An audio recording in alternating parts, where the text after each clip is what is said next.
undwanira intambara nyinshi, harimwo izo nzi n'izo ntazi, ndetse n'uyu munsi uracyakora.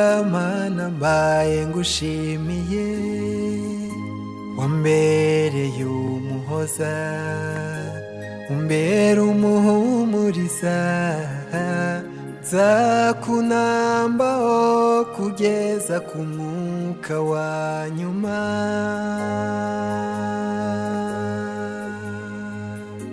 Undwanira intambara nyinshi, harimwo izo nzi n'izo ntazi, ndetse n'uyu munsi uracyakora.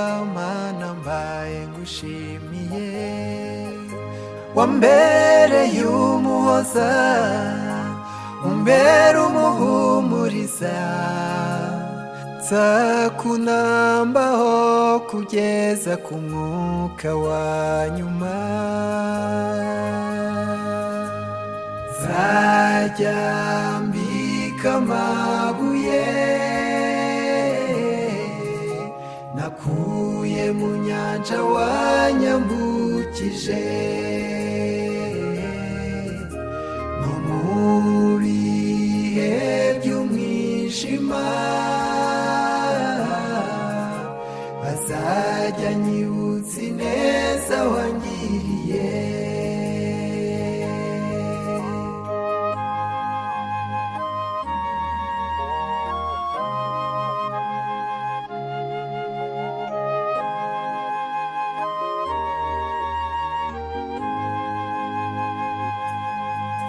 Njye navumbuye ibanga ryo kumarana nawe ibihe, ku rutugu rwawe niho nsuka amosozi yanjye.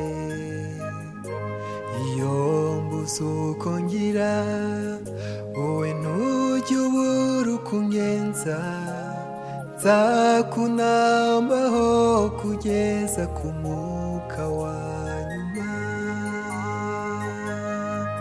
Njye navumbuye ibanga ryo kumarana nawe ibihe, ku rutugu rwawe niho nsuka amosozi yanjye. Iyo mbuze uko ngira, wowe ntujya ubura uko ungenza, nzakunambaho kugeza ku mwuka wa nyuma. Nzajya mbika amabuye nakuye mu nyanja wanyambukije,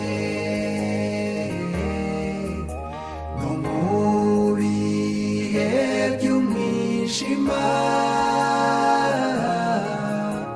azajya anyibutsa ineza wangiriye.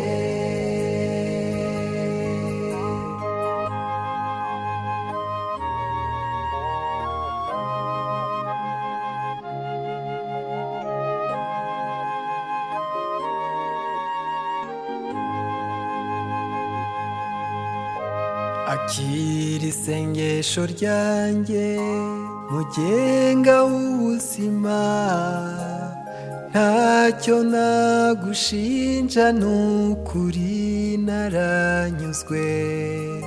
Nkweretse ibisigaye, nizeye kuzabikora, nzakunambaho kugeza ku mwuka wa nyuma. Nzajya mbika amabuye ayo nakuye mu nyanja wanyambukije, kandi no mu bihe by'umwijima niyo azajya anyibutsa ineza wangiriye. N'ukuri nzajya mbika amabuye ayo nakuye mu nyanja wanyambukije, kandi no mu bihe by'umwijima niyo azajya